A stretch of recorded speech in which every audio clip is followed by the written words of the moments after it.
ഐക്യ ജനാധിപത്യ മുന്നണിക്ക് ഉജ്ജ്വലമായ വിജയം സമ്മാനിച്ച നിലമ്പൂരിലെ ജനതയോട് ഐക്യ ജനാധിപത്യ മുന്നണിക്ക് വേണ്ടി ഞാൻ ഹൃദയംഗമമായ നന്ദി പറയുന്നു. നിലമ്പൂരിലെ ജനങ്ങൾ കേരളത്തെ മുഴുവൻ പ്രതിനിധാനം ചെയ്താണ് ഈ വോട്ട് രേഖപ്പെടുത്തിയത്.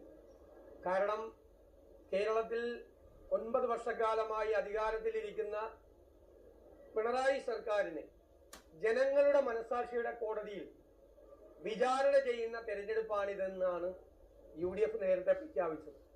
ജനങ്ങൾ അവരെ അവരുടെ മനസാക്ഷിയുടെ കോടതിയിൽ വിചാരണ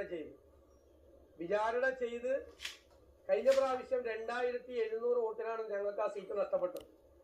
ആ സീറ്റ് 11,000-ലധികം, ഏകദേശം 12,000-ഓളം വോട്ടിന്റെ വ്യത്യാസത്തിലാണ് ഞങ്ങൾ തിരിച്ചു പിടിച്ചത്. ഏകദേശം 6 ഇരട്ടി വോട്ട്, 5 ഇരട്ടി വോട്ടാണ്.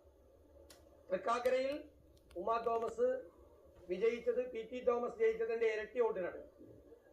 പുതുപ്പള്ളിയിൽ ഉമ്മൻചാണ്ടി സാർ ജയിച്ചതിന്റെ 4 ഇരട്ടി വോട്ടിനാണ്, 37,000 വോട്ടിനാണ് ചാണ്ടി ഉമ്മൻ ജയിച്ചത്. പാലക്കാട് ഷാഫി പറമ്പിൽ ജയിച്ചതിന്റെ 4-5 ഇരട്ടി വോട്ടിനാണ് രാഹുൽ മാങ്കൂട്ടത്തിൽ വിജയിച്ചത്. 40,000 വോട്ടിന്റെ ഭൂരിപക്ഷം LDF-നുണ്ടായിരുന്ന ചേലക്കരയിൽ അത് 12,000-ആക്കി കുറച്ചു.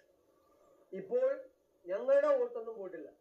ഞാൻ പറഞ്ഞല്ലോ, ഞങ്ങളുടെ പൊളിറ്റിക്കൽ വോട്ട് അതുപോലെ തന്നെ ഞങ്ങൾക്കുണ്ട്. LDF-ന്റെ 16,000 വോട്ടാണ് LDF-ന് നഷ്ടപ്പെട്ടിരിക്കുന്നത്. 16,000-ഓളം വോട്ടുകളാണ് LDF-ന് നഷ്ടപ്പെട്ടിരിക്കുന്നത് കഴിഞ്ഞ പ്രാവശ്യം കിട്ടിയതിനേക്കാൾ. ഇത് യഥാർത്ഥത്തിൽ ടീം UDF-ന്റെ വിജയമാണ്. ഒരു പാർട്ടിയെ പോലെ, പല മുന്നണികളുടെ കക്ഷിയാണ് UDF. പക്ഷെ UDF നിലമ്പൂരിലും എല്ലാ തെരഞ്ഞെടുപ്പുകളിലും പ്രവർത്തിച്ചിട്ടുള്ളത് ഒരു പാർട്ടിയെ പോലെയാണ്. ഞങ്ങൾ നിയമസഭയിൽ ഞങ്ങൾ ഒരു പാർട്ടിയാണ്.